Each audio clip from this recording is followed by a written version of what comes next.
അയോധ്യയിലെ പ്രാണപ്രതിഷ്ഠ ചടങ്ങ് ലോകമെമ്പാടുമുള്ള ഹൈന്ദവ സംഘടനകളും ഹൈന്ദവ വിശ്വാസികളുമൊക്കെ വലിയ ആഘോഷപൂർവ്വം അതിൻ്റെ ആചരിച്ച് വരുന്ന ഒരു കാഴ്ചയാണ് നമുക്ക് കാണാൻ കഴിയുന്നത്. അതിൻ്റെ ആലയരുകൾ കേരളത്തിലും മറ്റുമുണ്ട്.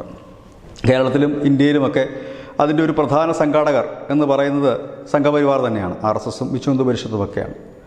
RSSഉം വിശ്വ ഹിന്ദു പരിഷത്തിലുമൊക്കെ അത്തരത്തിൽ മുൻപോട്ട് വരുമ്പോൾ നമ്മൾ ചോദിക്കുന്നൊരു ചോദ്യമുണ്ട്. ഇവരൊക്കെ ഹിന്ദുക്കളുടെ മൊത്തം കച്ചവടക്കാരാണോ, ശ്രീരാമൻ്റെ മൊത്തം ഹോൾസെയിൽ എടുത്തിരിക്കുകയാണോ എന്നൊക്കെ നമ്മൾ ചോദിക്കുമ്പോൾ അതേ തന്നെ നമുക്ക് ഉത്തരം പറയേണ്ടി വരും. കാരണം നാളിതുവരെ ഹൈന്ദവ വിഷയങ്ങൾ ഉയർത്തി ഹിന്ദുത്വത്തിന് വേണ്ടി ഇല്ലെങ്കിൽ സനാതന മൂല്യങ്ങളും ധർമ്മങ്ങളും സംരക്ഷിക്കുന്നതിന് വേണ്ടി നിലകൊണ്ടിട്ടുള്ള പ്രസ്ഥാനങ്ങൾ തന്നെയാണത്. അവർ അതിൽ വരുന്നതിൽ അത്ഭുതം കുറയേണ്ട കാര്യമില്ല, ഇല്ലെങ്കിൽ അവരെ എതിർത്ത് പറയേണ്ട കാര്യവുമില്ല. അതിനുള്ള അവകാശം ഇന്ത്യയിൽ ഒരു രാഷ്ട്രീയ പാർട്ടികൾക്കുമില്ല. കാരണം പ്രാണപ്രതിഷ്ഠ ചടങ്ങ് പോലും ബഹിഷ്കരിച്ച രാഷ്ട്രീയ പാർട്ടികളുള്ള നാട്ടിൽ അവർക്ക് മറ്റുള്ളവരെ കുറ്റം പറയാൻ എന്തധികാരം? പക്ഷേ മറ്റ് സംസ്ഥാനങ്ങളിലെല്ലാം ഈ സംഘപരിവാർ സംഘടനകളെ പോലെ തന്നെ സാമുദായിക സംഘടനകളും മറ്റ് ഹൈന്ദവ സംഘടനകളും, അതായത് ഈ സംഘപരിവാർ സംഘടനകളിൽ പെടാത്ത നൂറുകണക്കിന് ഹൈന്ദവ സംഘടനകളാണ് നമ്മുടെ രാജ്യത്തുള്ളത്. പലപ്പോഴും ഈ സേനകൾ എന്ന് കേൾക്കുമ്പോൾ, ഇപ്പം ശ്രീരാമസേന എന്ന് കേൾക്കുമ്പോഴോ ഇല്ലെ ഹനുമാൻ സേന എന്ന് കേൾക്കുമ്പോഴൊക്കെ എന്തിനേറെ ശിവസേന പോലും സംഘപരിവാറിൻ്റെ അതിൽ പെടുന്നതാണ്, അല്ലെങ്കിൽ സംഘപരിവാർ കുടുംബത്തിൽ പെടുന്നതാണെന്ന് മാധ്യമ പ്രവർത്തകർ പോലും വിശ്വസിക്കുകയും മാധ്യമങ്ങൾ പോലും എഴുതുന്നൊരു കാലഘട്ടമാണിത്. സേന എന്ന് കേട്ട് കഴിഞ്ഞ ഉടനെ അത് BJPയുടെ അല്ലെങ്കിൽ സംഘപരിവാറിൻ്റെയൊക്കെ ഒരു ബ്രാഞ്ചാണ് എന്ന് ചിന്തിക്കുന്നിടത്താണ്. ശ്രീരാമസേന കർണാടകത്തിലുള്ള ശ്രീരാമസേന BJPക്ക് എതിരായിട്ട് കഴിഞ്ഞ നിയമസഭാ തെരഞ്ഞെടുപ്പിൽ മത്സരിച്ച ഒരു സംഘടനയാണ്. കർണിസേനയുണ്ട്.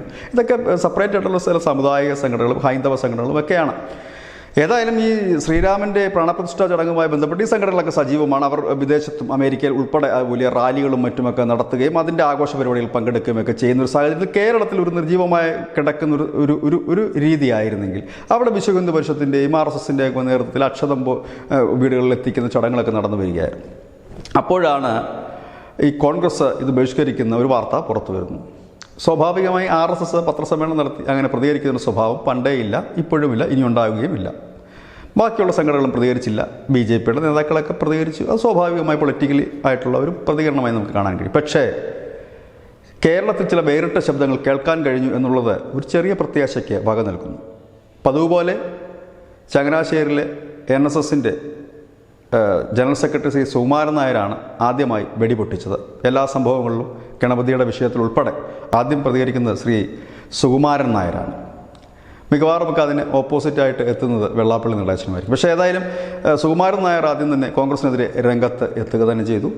അതിന് തൊട്ടു പിന്നാലെ SNDPയുടെ ജനറൽ സെക്രട്ടറി ശ്രീ വെള്ളാപ്പള്ളി നടേശൻ എല്ലാവരും വീടുകളിൽ ദീപം തെളിയിച്ചുകൊണ്ട് ഈ ചടങ്ങിൽ പങ്കുകൊള്ളണമെന്ന് ആർജവത്തോടെ പറയാൻ മുൻപോട്ട് വന്നു. അതിന് തൊട്ടു പിന്നാലെ ധീവര സഭയുടെ സെക്രട്ടറി ശ്രീ V ദിനകരനും ദീപം തെളിക്കാൻ ആഹ്വാനം ചെയ്തു. ഇവരൊന്നും സംഘപരിവാറുമായി ഒരു കാലത്തും ഒത്തുപോകാത്ത സാമുദായിക സംഘടനകളാണ്. നമുക്കറിയാം NSSൻ്റെ കാര്യം. അവർ ഒരു കാലത്തും അവരോടൊപ്പം അടുപ്പിച്ച് നിർത്താതിരുന്ന ഒരേ ഒരു പാർട്ടി BJP ആണ്. മറ്റൊന്ന് SNDP ആണ്. തരാതരം പോലെ അവർ മാറിയും തിരിഞ്ഞു നിൽക്കും. ധീവരസഭയും BJPയുമായും വലിയ ബന്ധങ്ങളൊന്നും തന്നെയില്ല. പക്ഷേ ഈ സംഘടന സജീവമായി തന്നെ രംഗത്തെത്തി. എന്തുകൊണ്ട് എന്ന് ചോദിച്ചാൽ നമ്മുടെ മാറുന്ന ഒരു ട്രെൻഡ് അവർക്ക് മനസ്സിലാക്കാൻ കഴിഞ്ഞു. ഒരുപക്ഷെ 10 വർഷത്തിന് മുൻപായിരുന്നുവെങ്കിൽ ഈ SNDP ആയാലും NSS ആയാലും ധീവരസഭയായാലും എന്തെങ്കിലും നമുക്ക് മിണ്ടുമോ എന്നുള്ള കാര്യം സംശയമാണ്. മിണ്ടുകയില്ല എന്ന് മാത്രമല്ല, വേണമെങ്കിൽ മറ്റ് രാഷ്ട്രീയ പാർട്ടികളൊപ്പം നിന്ന് ഇതിനു വേണ്ടി രംഗത്തിറക്കുന്നവരെ കളിയാക്കാനും ഇവരാരും മടിക്കുകയില്ലായിരുന്നു. പക്ഷെ കാലം മാറി. കാലത്തിൻ്റെ ചുവരെഴുത്ത് മറ്റുള്ളവർ മനസ്സിലാക്കുന്നത് പോലെ തന്നെ ഇവരും മനസ്സിലാക്കി. അതുകൊണ്ട് തന്നെ സജീവമായി അവർ രംഗത്തെത്തുകയും ഈ ചടങ്ങുകളിൽ പങ്കെടുക്കണമെന്ന് തങ്ങളുടെ വിശ്വാസികളോട് അല്ലെങ്കിൽ തങ്ങളുടെ ആ സിസ്റ്റത്തിൽ നിൽക്കുന്നവരോട് ആഹ്വാനം ചെയ്യുന്ന ഒരു സ്ഥിതിവിശേഷത്തിലേക്ക് മാറി. അത് കേരളത്തിൻ്റെ മാറുന്നൊരു ട്രെൻഡാണ്. കേരളത്തിൻ്റെ ട്രെൻഡല്ല, ഈ രാജ്യത്താകപ്പാടെ മറിഞ്ഞുകൊണ്ടിരിക്കുന്ന പുതിയൊരു ട്രെൻഡാണ്. ഹിന്ദുത്വം ശക്തി പ്രാപിച്ചുകൊണ്ടിരിക്കുന്ന കാലയളവാണ്. അതിൽ നിന്ന് മാറി നിൽക്കാൻ NSSനോ SNDPക്കോ മറ്റു സംഘടനകൾക്കോ കഴിയില്ല. അങ്ങനെ മാറി നിന്നാൽ ആ സമുദായ നേതാക്കൾ സൈഡാകുമെന്നല്ലാതെ സമുദായം ഈ പറയുന്ന ട്രെൻഡിനൊപ്പം നിൽക്കുകയും ചെയ്യും. അത് നന്നായി അറിയാവുന്നവരാണ് സുകുമാരൻ നായരായാലും വെള്ളാപ്പള്ളി ആയാലും ദിനകരനായാലും ഒക്കെ. ഏതായാലും അവരുടെ ആ ഒരു ആഹ്വാനം ഒരു പ്രത്യാശയുടെ ദീപമായി കരുതേണ്ടി വരും. അതിനെ പൊളിറ്റിക്കലായി നാം കാണേണ്ടതില്ല ഇപ്പോൾ.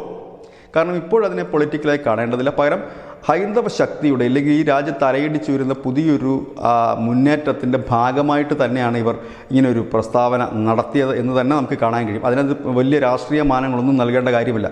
സുകുമാരൻ നായർ ഇത് പറഞ്ഞു എന്ന് കരുതി നാളെ നായന്മാരെല്ലാം കൂടെ പോയി BJPക്ക് വോട്ട് ചെയ്യുമെന്നോ ഇല്ലെങ്കിൽ ഈഴവരെല്ലാം കൂടെ നാളെ പോയിട്ട് BJPക്ക് വോട്ട് ചെയ്യുമെന്നൊന്നും നമ്മൾ കരുതേണ്ടതായിട്ടില്ല. പക്ഷേ മാറുന്ന ഒരു ട്രെൻഡ് ആണ് ഇവരെ കൊണ്ട് ഇത് പറയിപ്പിച്ചത് എന്നുള്ളത്. അതായത് ഇവർ ആഹ്വാനം ചെയ്തില്ലെങ്കിലും ഇതൊക്കെ ഇവിടെ നടക്കും. ഇതിനു മുൻപും ഇത്തരത്തിലുള്ള ചടങ്ങുകളിൽ ഈ ജാതിയുടെ ക്ലാസിഫിക്കേഷനൊന്നും ഇല്ലാതെ തന്നെ ഹൈന്ദവർ ഒറ്റക്കെട്ടായി നിന്ന് എല്ലാ ആഘോഷങ്ങളും ആഘോഷിക്കുന്നതൊക്കെ ഇവർ കാണുന്ന ഒരു കാഴ്ചയാണ്. നമുക്കറിയാം, ശബരിമല വിഷയം ഉണ്ടായപ്പോൾ ഈ സമുദായ സംഘടനയിൽ ചിലരൊക്കെ മതിൽ പണിക്ക് പോയവരുണ്ട്, മറ്റുള്ളവർ ആഹ്വാനം നൽകിയവരുണ്ട്. ഇവരെയൊക്കെ മറികടന്നുകൊണ്ട് ഇവരുടെയൊക്കെ വീട്ടിലുള്ള സ്ത്രീജനങ്ങൾ ആയിരക്കണക്കിന് പതിനായിരക്കണക്കിന് തെരുവോരങ്ങളോട് ഒഴുകിയത് നാം കണ്ടു. അതായിരുന്നു കേരളത്തിലെ ഒരു വലിയ മാറ്റം എന്ന് തന്നെ പറയേണ്ടി വരും. ഇന്ന് ദേശീയ തലത്തിൽ ഉയർന്ന മാറ്റത്തിനൊപ്പമാണ് അത് രാഷ്ട്രീയമല്ല, രാഷ്ട്രീയത്തിനേക്കാൾ അപ്പുറത്തുള്ള ഒരു ഐക്യപ്പെടലാണത്. അതായത് BJPയോ സംഘപരിവാറോ അയോധ്യയിൽ രാമക്ഷേത്രം പണിയുന്നതിന് നിൽക്കുന്നു, ഇല്ലെങ്കിൽ അവരുടെ ആഹ്വാനപ്രകാരമാണ് ഈ രാജ്യം ഇല്ലെങ്കിൽ ഈ ലോകത്തുള്ള ഹൈന്ദവ സംഘടനകളും ഹൈന്ദവരൊക്കെ ഇളകി മറിയുന്നത് തെറ്റായ ധാരണയാണ്. പകരം ഹിന്ദുത്വത്തെ വിശ്വസിക്കുന്ന അല്ലെങ്കിൽ ഹിന്ദു പുരാണങ്ങളെ വിശ്വസിക്കുന്ന ഹിന്ദു ദൈവങ്ങളും വിശ്വസിച്ച് മുറുകെ പിടിക്കുന്ന ഒരു സമൂഹം ഉണർന്നെഴുന്നേറ്റു എന്നാണ്. ആ ഉയർത്തെഴുന്നേൽപ്പിന് നരേന്ദ്രമോദി എന്ന ഭരണാധികാരികൾക്ക് കുറച്ച് കൂടുതൽ ചെയ്യാൻ കഴിഞ്ഞു എന്നുള്ളത് തന്നെയാണ്. ആർജവത്തോട് അദ്ദേഹം നിൽക്കുമ്പോൾ അദ്ദേഹം പ്രതിനിധാനം ചെയ്യുന്ന സമൂഹത്തിന് ഒരു ഉണർവുണ്ടായി, ശക്തിയുണ്ടായി. ആ ശക്തിയുടെ പ്രതിഫലനമാണ് മുൻപ് ദൈവത്തെ വിളിക്കാൻ പോലും കഴിയാതിരുന്നൊരു സമൂഹം ഉണർന്നെഴുന്നേറ്റ് വളരെ സന്തോഷത്തോടുകൂടി വളരെ സ്വാതന്ത്ര്യത്തോടുകൂടി അത് ചെയ്യുന്നൊരു കാഴ്ച. അതിൽ നിന്നും വ്യത്യസ്തമാകാൻ കേരളത്തിലെ ഒരു സമുദായത്തിനും കഴിയില്ല. കാരണം സമുദായ നേതാക്കളുടെ വാക്കുകൾക്ക് പഴയതുപോലെ വിലയില്ല. എങ്കിലും സമുദായത്തിൻ്റെ പ്രതീകമെന്ന നിലയിൽ ഈ 3 പേർ പറഞ്ഞതിന് ഒരു പ്രത്യാശയുടെ വിളക്കായി നമുക്ക് കാണാൻ കഴിയും. മാറുന്ന കേരളത്തിൻ്റെ ഒരു ചൂണ്ടുപലകയായി കാണാൻ കഴിയും. പ്രത്യക്ഷത്തിൽ അതിന് രാഷ്ട്രീയമായി യാതൊരു ബന്ധവുമില്ല. ഭാവിയിൽ അത് രാഷ്ട്രീയപരമായ ഒരു ശക്തിയായി മാറിയേക്കാം. ഏതായാലും കേരളം അല്പം പിറകിലാണ്. ട്യൂബ് ലൈറ്റ് എന്ന് നമുക്ക് പറയേണ്ടി വരും. പതുക്കെ കത്തു.